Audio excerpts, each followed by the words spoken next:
तो आज की वीडियो में हम बात करेंगे फिलाटेक्स फैशन लिमिटेड। दोस्तों इस कंपनी में काफी भाई लोग जो है इन्वेस्ट करके बैठे हुए हैं और काफी टाइम से जा तो होल्ड करके बैठे हैं, जा तो फिर सोच रहे हैं कि भाई शेयर का जो प्राइस है काफी नीचे है, क्या इस सिचुएशन पर हमें जो है इन्वेस्ट करना चाहिए या फिर नहीं करना चाहिए। तो दोस्तों ये वीडियो काफी ज्यादा इंपॉर्टेंट रहने वाली है। जो भी भाई लोग इस कंपनी में ऑलरेडी इन्वेस्ट करके बैठे हुए हैं या फिर सोच रहे हैं कि भाई फिलाटेक्स फैशन में हम इन्वेस्ट करें या नहीं करें। दोस्तों जहां पर मैं ना आपको काफी चीजें क्लियर करने वाला हूं कि कंपनी काम क्या करती है, कंपनी का बिजनेस मॉडल क्या है। क्योंकि किसी भी कंपनी में जब आप इन्वेस्ट करते हो, जब स्टॉक मार्केट में आप कभी कहीं भी इन्वेस्ट करते हो, तो उस कंपनी का दोस्तों बिजनेस मॉडल जानना आपके लिए काफी ज्यादा इंपॉर्टेंट हो जाता है। तो कंपनी काम क्या करती है इसके ऊपर हम बात करेंगे। कंपनी के अगर हम शेयर प्राइस की बात करें तो दोस्तों 0.35 पैसे चल रहा है, मतलब 1 रुपया भी नहीं है। तो क्या ये 1 रुपया जा सकता है, नहीं जा सकता, क्या रीजंस है, बिजनेस मॉडल क्या है, क्या इसके बिजनेस में इतना पोटेंशियल है कि प्राइस जो है 1 रुपया, 10 रुपया, 50 रुपया इतना जा पाए। तो दोस्तों ये वीडियो काफी ज्यादा इंपॉर्टेंट है और मैं पहले ही आपको बता देता हूं ये जो वीडियो है एजुकेशन पर्पस के लिए रहने वाली है। यहां पर कोई भी आपको बाय एंड सेल की रिकमेंडेशन नहीं दी जाएगी। बाकी दोस्तों लेटेस्ट न्यूज क्या है उसको भी हम समझेंगे, तो वीडियो शुरू से लेकर एंड तक देखना।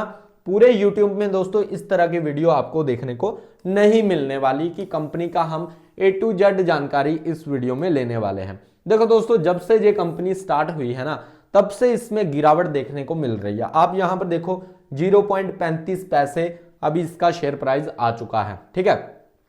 2-3 रुपए के आसपास इसका प्राइस गया था, अब जो है 35 पैसे आ चुका है। तो काफी लोग इसमें ऑलरेडी फंसे हुए हैं और ये जो सपोर्ट था ना, ये सपोर्ट भी टूटता हुआ नजर आ रहा है। यहां पर बात करेंगे दोस्तों सबसे पहले कंपनी काम क्या करती है, कंपनी का बिजनेस मॉडल क्या है, इसको हम पहले समझ लेते हैं। क्योंकि किसी भी कंपनी में इन्वेस्ट करने से पहले आपको कंपनी का इतिहास पता होना चाहिए, कंपनी काम क्या करती है ये भी पता होना चाहिए, किस बिजनेस में है वो भी आपको पता होना चाहिए। तो दोस्तों सबसे पहले हम बात करते हैं कंपनी काम क्या करती है। फिलाटेक्स फैशंस लिमिटेड एक वस्त्र टेक्सटाइल्स निर्माण कंपनी है दोस्तों, ठीक है। कपड़े वगैरह का जो है निर्माण करती है, ठीक है। कंपनी मुख्य रूप से दोस्तों मोजे का मतलब है जो जराबें होती है, जो सॉक्स बोलते हैं जिनको, ठीक है, पाँव में डालने वाले, वो बनाती है दोस्तों, ठीक है। सूती बनाती है, ऊनी और विशेष गुणवत्ता वाले मोजे ये कंपनी जो है तैयार करती है। भारत के साथ साथ विदेशी ब्रांड्स को भी निर्यात करती है दोस्तों। तो जो मेन इसका बिजनेस है ना वो है मोजे बनाने का, सॉक्स बनाने का, जराबे बनाने का। जे कहीं जराबे बोलते हैं, कहीं इंग्लिश में तो सॉक्स बोलते हैं और मोजे बोलते हैं हिंदी में, ठीक है। तो आप समझ गए होंगे दोस्तों कि कंपनी का एक्चुअल में बिजनेस है क्या।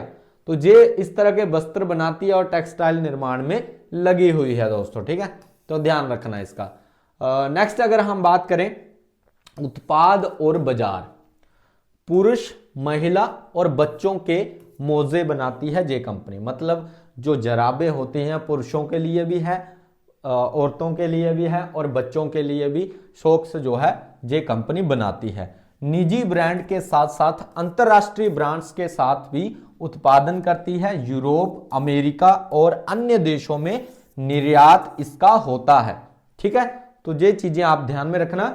ये कंपनी जो है इंडिया में ही काम नहीं करती, यूरोप, अमेरिका और अन्य देशों में निर्यात करती है। दोस्तों इस कंपनी में रिस्क फैक्टर क्या रहेंगे, अपॉर्चुनिटीज क्या रहेंगी, 2026 के लिए क्या व्यू रहेगा और मेरा पर्सनल व्यू क्या रहेगा, वो मैं इस वीडियो में आपको बताऊंगा अच्छे से। बस आप वीडियो शुरू से लेकर एंड तक जरूर देख लेना, ठीक है।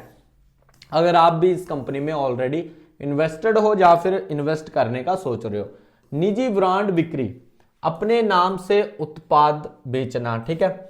और विविधीकरण की अगर हम बात करें तो डिवर्सिफिकेशन जिसको हम बोलते हैं, सहायक कंपनियों के माध्यम से खनिज अन्य निर्यात व्यवसाय में भी प्रवेश है। यानी कंपनी का जो मॉडल है ना वो सीधा उत्पादन, निर्यात और विस्तार, ये 3 चीजों पर वर्क कर रहा है। कंपनी का जो मॉडल है उत्पादन पहले तैयार करना, फिर निर्यात करना और उसको विस्तार करना। तो ये इस काम में फिलहाल के लिए कंपनी जो है चल रही है दोस्तों, ठीक है, ध्यान रखना इस बात का।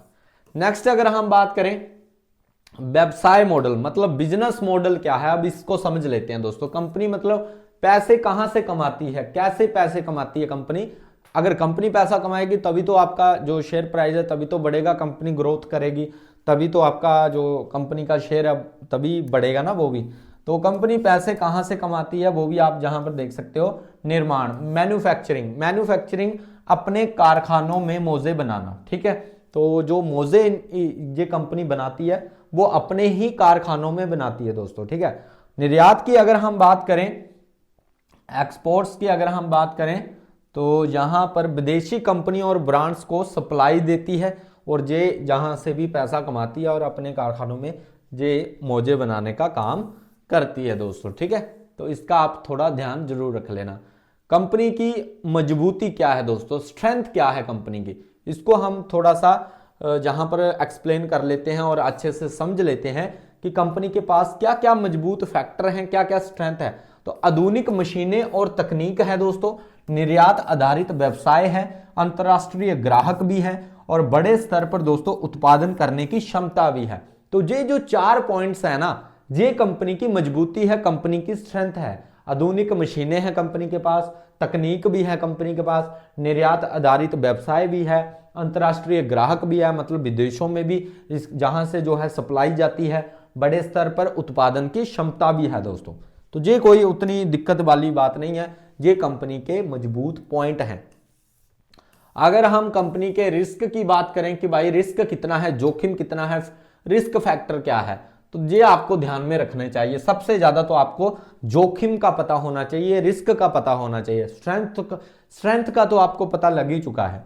यहां पर कच्चे माल की कीमतों में उतार चढ़ाव, ये सबसे बड़ा दोस्तों दिक्कत है कंपनी के लिए कि कच्चे माल में ना, कच्चे माल की जो कीमतें होती हैं उनमें उतार चढ़ाव हमेशा से देखने को मिलता है।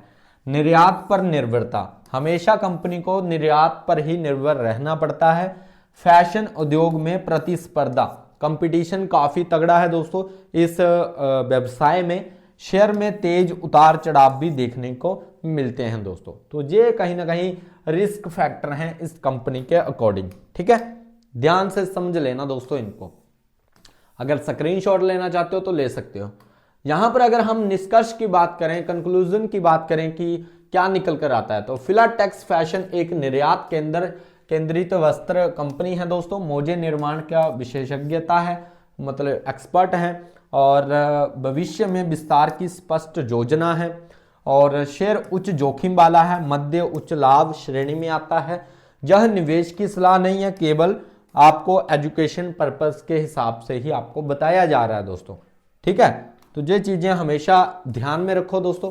और भविष्य में क्या क्या योजना है, फ्यूचर प्लानिंग क्या है इस कंपनी से रिलेटेड, वो भी हम समझ लेते हैं।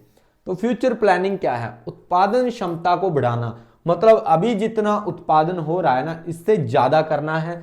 विदेशी बाजार में विस्तार, बाहर के फॉरनर जो हमारे देश हैं, पड़ोसी देश हैं, या फिर बाहर अमेरिका, यूरोप हो गया, ठीक है, रशिया वगैरह, तो विदेशों में भी इसका विस्तार करना सबसे बड़ी इंपॉर्टेंट चीज है। नए डिजाइन और प्रीमियम उत्पाद, ठीक है, नई फैक्ट्रियां और मशीनरी, निर्यात ऑर्डर बढ़ाने पर फोकस, ठीक है, मतलब ज्यादा से ज्यादा देश जो है इस कंपनी को जो है ऑर्डर दें कि हमें जो है माल आपसे चाहिए, तब जाकर इसमें अच्छी ग्रोथ देखने को मिलती है। और ये भविष्य की योजना है, फ्यूचर की प्लानिंग है इस कंपनी की दोस्तों। ये जो मैंने आपको 5 पॉइंट बताए हैं ना, ये मुख्य इंपॉर्टेंट है दोस्तों इस कंपनी से रिलेटेड, ठीक है। इस पर काम किया जा रहा है और आगे 2026 में इसमें और ज्यादा काम जो है किया जाएगा, बढ़ जाएगा, ठीक है। नेक्स्ट अगर हम बात करें दोस्तों शेयर भाव और तकनीकी स्थिति, दिसंबर की शुरुआत में शेयर ने गिरावट दिखाई है और साल दर साल काफी कमी रही है दोस्तों। लगातार इस शेयर में दोस्तों, इस कंपनी के शेयर में गिरावट हमें देखने को मिल रही है। टेक्निकल इंडिकेटर्स की अगर हम बात करें, जैसे RSI, MACD ने संभावित ओवरसोल्ड स्थिति को दिखाया है, यानी बिकवाली ज्यादा हो रही है दोस्तों। बिकवाली ज़्यादा रही है और काफ़ी ज़्यादा बिकवाली इसमें ऑलरेडी हो चुकी है। ठीक है, अपना सपोर्ट अभी टूटता हुआ जहां पर नजर आ रहा है। नेक्स्ट अगर हम बात करें शेयर में बारी ट्रेडिंग वॉल्यूम काफी तगड़े जहां पर देखने को मिल रहे हैं। 22 तारीख, 23 तारीख और 24 दिसंबर 2025 को शेयर में उत्साहजनक ट्रेडिंग वॉल्यूम देखा गया है। मतलब बहुत सारे शेयर खरीदे और बेचे गए हैं दोस्तों। यह संकेत है कि निवेशकों की सक्रियता बढ़ी है। भले ही शेयर का मूल्य नीचे आ रहा हो, पर कहीं ना कहीं दोस्तों वॉल्यूम काफी अच्छे देखने को मिल रहे हैं, जो कि काफी बढ़िया है इस कंपनी से रिलेटेड दोस्तों। ठीक है, नेक्स्ट अगर हम बात करें दोस्तों इसके फंडामेंटल की बात करें तो पित्रोस्की स्कोर 6 का है दोस्तों, जो कि बढ़िया है, लगभग गुड आप मान सकते हो। पित्रोस्की स्कोर 6 का होना अच्छा होता है। वैसे 6, 7, 8, 9 इसके बीच में हो तो बढ़िया रहता है। इंट्रिंसिक वैल्यू की बात करें तो दोस्तों 0.44 है, मतलब 32 पर चल रहा है, 44 का है तो काफी बढ़िया है। कहीं ना कहीं जो है ये जो आपको शेयर प्राइस मिल रहा है वो अच्छी वैल्यू पर मिल रहा है अभी के टाइम पर। ठीक है, ग्राम नंबर की बात करें तो 0.74 का है और बाकी आप तो जहां पर देख ही सकते हो। नेक्स्ट अगर हम बात करें तो नेक्स्ट है दोस्तों जहां पर मार्केट कैप आपको 292 करोड़ का देखने को मिल रहा है, जो कि एक पेनी स्टॉक आप इसको बोल सकते हो। करंट प्राइस 0.35 पैसे चल रहा है। हाई एंड लो का आप देख सकते हो 0.81 है, 0.34 है दोस्तों। ठीक है, बुक वैल्यू 2.78 का है, जो कि काफी ज्यादा बढ़िया है। नेक्स्ट अगर हम बात करें दोस्तों प्रमोटर होल्डिंग की, ये सबसे इंपॉर्टेंट है दोस्तों। पहले क्या था, दिसंबर 2024 में इसमें प्रमोटर्स की जो होल्डिंग थी सिर्फ 24% के आसपास थी दोस्तों। ठीक है, उसके बाद आप यहां पर देख सकते हो भाई 24.8, मतलब 24 के आसपास जो है सस्टेन करके चल रहे हैं प्रमोटर। एफआई ने जहां पर दोस्तों बेच बूझ कर निकल चुके हैं और डीआई भी जहां पर ऑलरेडी अपना सारा माल बेचकर निकल चुके हैं। अब माल किसके पास बचा हुआ है दोस्तों, रिटेलर के पास। रिटेलर को जहां पर एफआई द्वारा, डीआई द्वारा, प्रमोटर द्वारा माल चिपकाया गया है और पूरी तरह से 75 के आसपास जो है रिटेलर कौन होते हैं, जैसे मैं एक रिटेलर हूं, आप रिटेलर हो, जिसका पैसा जो है 1000, 2000, 5000, 1 लाख, 2 लाख, 3 लाख, 4 लाख, 5 लाख, ठीक है, इतना लगा हुआ है, वो सभी के सभी रिटेलर हैं। तो ये कितने लोग हैं, लगभग 75% के आसपास। ठीक है, और टोटल 24% के आसपास प्रमोटर है। तो भाई दिक्कत तो काफी, अगर हम होल्डिंग की बात करें तो दिक्कत तो है, पर अभी अगर आप देखोगे ना तो डीआई के पास माल है ना तो एफआई के पास है। तो अगर अब इन्होंने खरीदना अगर शुरू किया ना तो ही प्राइस में एक बड़ा मूवमेंट आपको देखने को मिल सकता है और आपको एक अच्छा रिटर्न भी देखने को मिल सकता है। ठीक है, तो ये बातें ध्यान में रखना। बाकी दोस्तों आप कमेंट्स में जरूर बताना कि आपके पास इस कंपनी से रिलेटेड कितने शेयर्स हैं और कब आपने लिए थे, किस प्राइस पर लिए थे, जरूर वीडियो में कमेंट करना। और बाकी दोस्तों अगर मैं अपना पर्सनल व्यू आपको बताऊं कि मेरे लिए कैसी है, तो दोस्तों देखो मैं पेनी स्टॉक में वैसे तो इन्वेस्ट नहीं करता हूं, पर बिजनेस की अगर बात करें तो निर्यात पर काफ़ी पॉलिसीज वगैरह भी चेंजेस वगैरह होती रहती है। कच्चे माल में काफ़ी ज़्यादा जो है उतार चढ़ाव देखने को मिलता रहता है, तो इसमें कुछ दिक्कतें तो जरूर हैं। इसलिए तो दोस्तों एफआई और डीआई ऑलरेडी इसको बेच बूझ कर निकल चुके हैं। तो मेरे लिए तो दोस्तों स्पेशली मैं ऐसी कंपनी में इन्वेस्ट नहीं करता हूं जिसमें ऑलरेडी दोस्तों जो है प्रमोटर बहुत कम हो और रिटेलर काफ़ी ज़्यादा हो। मुझे कम से कम अगर मेरा जो पैरामीटर है, अगर मैं अपनी बात करूं तो लगभग 50% से ज़्यादा मुझे प्रमोटर की होल्डिंग चाहिए। ये मेरा क्राइटेरिया है किसी भी स्टॉक को सबसे पहले देखना। अगर किसी स्टॉक में 50% से ज़्यादा प्रमोटर उपस्थित हैं, प्रमोटर के पास 50% से ज़्यादा हिस्सेदारी पड़ी हुई है, और तभी मैं जो है ऐसी कंपनी में इन्वेस्ट करता हूं। और एफआई का भी योगदान होना चाहिए उसमें, डीआई का भी योगदान होना चाहिए और रिटेलर जो है सबसे कम होने चाहिए, तब मैं ऐसी कंपनी में इन्वेस्ट करता हूं। फिलहाल के लिए ये एक पेनी स्टॉक है, काफ़ी रिस्की स्टॉक है, गया तो बहुत ज़्यादा, आया तो नहीं तो कुछ भी नहीं। ठीक है, तो इस तरह की ये कंपनी है। बाकी दोस्तों अगर वीडियो अच्छा लगा है वीडियो को लाइक करना, चैनल को सब्सक्राइब करना। मिलते हैं नेक्स्ट वीडियो में। Bye guys, take care.